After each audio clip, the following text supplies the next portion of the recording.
दूसरी तरफ हैदराबाद के टैंकबंड के पास भी अवाम की बड़ी तादाद जमा थी जो नए साल की जश्न मनाने के लिए जमा हुई थी।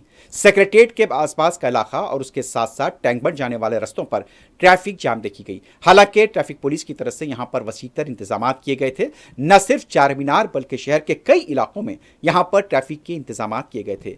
हमारे फील्ड रिपोर्टर काशिफ अली खान की तरफ से यह रिपोर्ट दी गई है कि यहां पुलिस की तरफ से वसीतर इंतजाम थे और जैसे ही 12 बजे और 12 बजे के बाद भी सड़कों पर ट्रैफिक जाम देखी गई। कई फ्लाईओवर्स पर भी यहां पर लोग खड़े होकर यहां नए साल की आमद का जश्न मनाते हुए देखे गए। ये सेक्रेटेरिएट के सामने का इलाका और ये रास्ता जाता है यहां पर एनटीआर पार्क और दूसरी तरफ टैंकबंड का रास्ता। इस पूरे इलाके में रात भर रौनक देखी गई। हालांकि पुलिस की तरफ से वहां पर भारी इंतजाम देखे गए हैं।